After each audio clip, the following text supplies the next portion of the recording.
বর্তমান সমাজ আজ এক ভয়ঙ্কর ক্রান্তিকাল পার করছে। প্রতিদিন খবরের কাগজ খুললে কিংবা সোশ্যাল মিডিয়ার নিউজ ফিডে স্ক্রল করলে আমাদের চোখে ভেসে ওঠে রক্ত, হাহাকার আর নির্মমতার এক একটি চিত্র। কোনোদিন ৫ বছরের শিশু, কোনোদিন বৃদ্ধ পিতা, আবার কোনোদিন স্রেফ জনসমক্ষে কোনো তরুণের প্রাণহীন দেহ ধুলোয় লুটিয়ে পড়ছে। আমরা প্রায়ই প্রশ্ন তুলি, মানুষ এতটা হিংস্র হচ্ছে কেন? সমাজে কেন পচন ধরেছে? কিন্তু একটু গভীরে তাকালেই দেখা যাবে এই অপরাধের সুনামি কিন্তু হঠাৎ করে আসেনি। এর পেছনে রয়েছে আমাদের বিচার ব্যবস্থার দীর্ঘসূত্রতা, রন্ধ্রে রন্ধ্রে ঢুকে যাওয়া দুর্নীতি এবং দৃষ্টান্তমূলক বিচারের চরম অভাব। এটি কোনো তাত্ত্বিক কথা নয়, এটি আমাদের রোজকার জীবনের এক নির্মম ও আবেগঘন বাস্তবতা। চলুন পর্দার পিছনের এই অন্ধকার সত্যটাকে একটু ব্যবচ্ছেদ করা যাক। আজ বাংলাদেশের সাধারণ মানুষ সবচেয়ে বেশি যে কথাটা বলে তা হল, এই দেশে বিচার হয় না। কেউ দিনের আলোতে হত্যা করে, কেউ ক্ষমতার দাপটে জমি দখল করে, কেউ হাজার কোটি টাকা লুট করে বিদেশে পালিয়ে যায়, কেউ ধর্ষণ করে ভিডিও ছড়িয়ে দেয়, কেউ প্রকাশ্যে অস্ত্র নিয়ে ঘুরে বেড়ায়। তারপর মামলা হয়, বছরের পর বছর কেটে যায়, সাক্ষী হারিয়ে যায়, ফাইল গায়েব হয়ে যায়, আর একসময় মানুষ ভুলে যায়। এই ভুলে যাওয়ার সংস্কৃতি আজ বাংলাদেশের সবচেয়ে বড় ভয়ঙ্কর সংকট। একটা সাধারণ মানুষ যখন অপরাধের শিকার হয় তখন সে কোথায় যায়? আদালতে। কিন্তু সেই আদালতই যদি হয় অপরাধীর সবচেয়ে বড় আশ্রয়স্থল, তাহলে কি হবে? দিন দিন অপরাধ বাড়ছে, ছিনতাই, ধর্ষণ, খুন, জমি দখল, মাদক, সবকিছু। কেন? কারণ অপরাধ করলে শাস্তি হবে না, এই বিশ্বাসটা গেঁথে গেছে সমাজের রন্ধ্রে রন্ধ্রে। আর এই বিশ্বাসের জন্ম দিয়েছে আমাদের বিচার ব্যবস্থার দীর্ঘসূত্রতা, দুর্নীতি আর দৃষ্টান্তমূলক শাস্তির অভাব। ২০২৫ সালের মাঝামাঝি পর্যন্ত দেশের আদালতে ৪৬ লক্ষেরও বেশি মামলা ঝুলে আছে। নিম্ন আদালতে ৪০ লক্ষের উপরে। একজন জজের উপর হাজার হাজার মামলার চাপ। ফলে একটা হত্যা মামলার বিচার হতে ১০, ১৫, এমনকি ২০ বছর লেগে যায়। ভুক্তভোগী ততদিনে হয় হয়রানির শিকার, সাক্ষী মরে যায় বা কিনে নেওয়া হয়, আসামি জামিনে বেরিয়ে আরও অপরাধ করে। Justice delayed is justice denied, এই কথাটা বাংলাদেশে আর শুধু কথা নয়, নিত্যদিনের বাস্তবতা। ট্রান্সপারেন্সি ইন্টারন্যাশনালের জরিপ বলছে, বিচার সেবা নিতে গিয়ে বড় অংশের মানুষকে ঘুষ দিতে হয়। আদালতের কর্মচারী, বেঞ্চ অফিসার, উকিল সবাই মিলে একটা নেটওয়ার্ক। যে পারে টাকা দিতে তার মামলা তাড়াতাড়ি এগোয়, যে পারে না তার ফাইল পড়ে থাকে বছরের পর বছর। রাজনৈতিক প্রভাব তো আছেই, ক্ষমতাশালীদের মামলা হয় না বা হয়েও খারিজ হয়ে যায়। সাধারণ মানুষ দেখে অপরাধী যদি টাকা ও ক্ষমতার মালিক হয় তাহলে সে অজেয়। আজ যিনি এক ফোঁটা ন্যায় বিচারের আশায় আদালতের বারান্দায় স্যান্ডেল ক্ষয় করছেন, তিনি হয়তো জানেনই না তার জীবদ্দশায় এই রায় দেখে যেতে পারবেন কিনা। একটি খুনের বিচার হতে যদি ১৫ থেকে ২০ বছর লেগে যায়, তবে সেই বিচারের কার্যকারিতা আর কতটুকু থাকে? যে মা তার সন্তানকে হারিয়েছেন, তিনি প্রতিটা দিন, প্রতিটা রাত আদালতের কাঠগড়ার দিকে তাকিয়ে নিঃশব্দে কাঁদেন।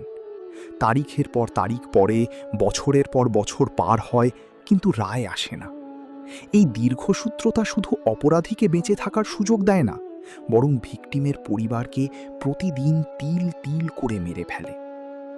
প্রশ্ন হলো, যে বিচার মানুষের জীবদ্দশাই শেষ হয় না, সেই বিচার কি সত্যিকারের বিচার? একজন অপরাধী জন্মগতভাবে ভয়ঙ্কর হয় না, সমাজই তাকে সাহস দেয়।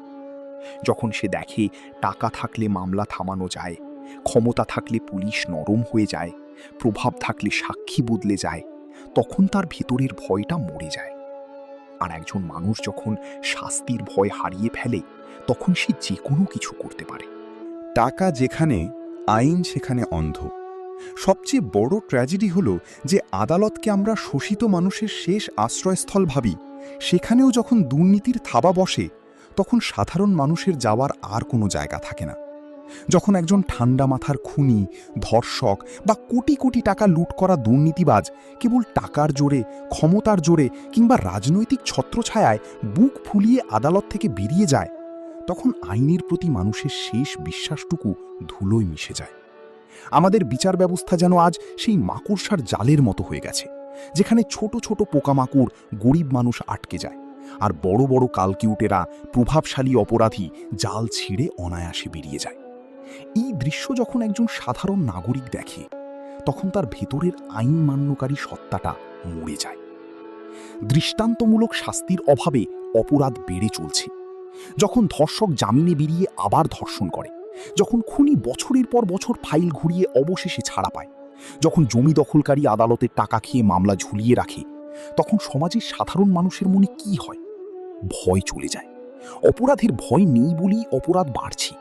শাস্তির নিশ্চয়তা অর্থাৎ সার্টেনটি অফ পানিশমেন্ট না থাকলে সিভিয়ারিটি অফ পানিশমেন্টও কোনো কাজে আসে না। এটাই ক্রিমিনোলজির মৌলিক সত্য। আমাদের দেশে এখন এমন অবস্থা যে অপরাধীদের কাছে বিচার ব্যবস্থা একটা জোকস।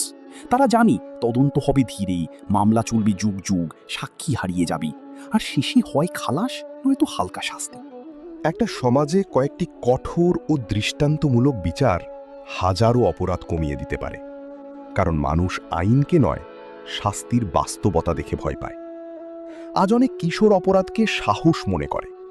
গ্যাং কালচার, মাদক, ছিনতাই, অনলাইন প্রতারণা, সহিংসতা ধীরে ধীরে স্বাভাবিক হয়ে যাচ্ছে, কারণ তারা দেখছে অপরাধের চেয়ে ক্ষমতা বড়, আইনের চেয়ে পরিচয় বড়। আইন নিজের হাতে তুলে নেওয়ার প্রবণতা।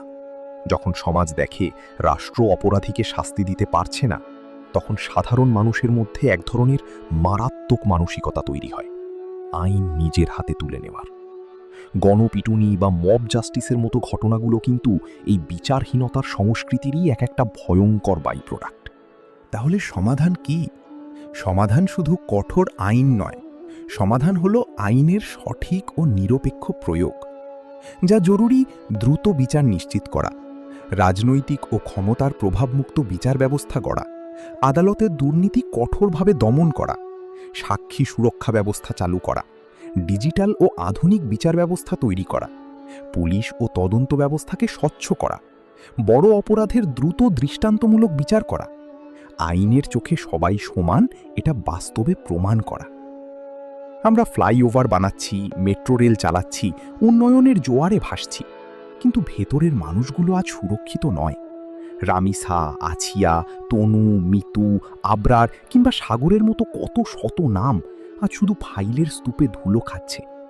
যে দেশে একটা খুনের বিচার পেতে দশকের পর দশক অপেক্ষা করতে হয় কিংবা রাজসাক্ষী উধাও হয়ে যায়, সেই দেশকে কি আসলেই সভ্য বলা যায়? ন্যায় বিচারহীন একটা সমাজ আসলে একটা তাসের ঘরের মতো।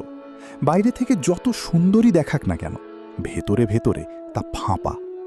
আজ যদি এই বিচার ব্যবস্থার আমূল সংস্কার না করা হয়, যদি আদালতকে দুর্নীতি ও রাজনৈতিক প্রভাব থেকে মুক্ত করা না যায়, তবে এই অপরাধের গ্রাস থেকে আমি, আপনি কিংবা আমাদের পরবর্তী প্রজন্ম কেউই রেহাই পাব না। যে দেশে মানুষ বিচার পায় না, সেই দেশে ধীরে ধীরে অপরাধী সবচেয়ে বড় শক্তিতে পরিণত হয়। আজ বাংলাদেশের সবচেয়ে বড় প্রয়োজন শুধু নতুন আইন নয়, মানুষের মনে আইনের প্রতি হারিয়ে যাওয়া বিশ্বাস ফিরিয়ে আনা। কারণ মানুষ যখন বিশ্বাস করবে অন্যায় করলে শাস্তি হবেই, তখনই সমাজে অপরাধ কমতে শুরু করবে। দেয়াল পিঠে ঠেকে গেছে। আমরা আর কোনো মায়ের বুক খালি হওয়া দেখতে চাই না। আমরা আর কোনো বাবার অশ্রুসিক্ত চোখ আদালতের বারান্দায় দেখতে চাই না। একটি অপরাধহীন নিরাপদ বাংলাদেশের জন্য এখন একটাই চিৎকার হওয়া উচিত: দ্রুত, নিরপেক্ষ এবং দৃষ্টান্তমূলক ন্যায় বিচার।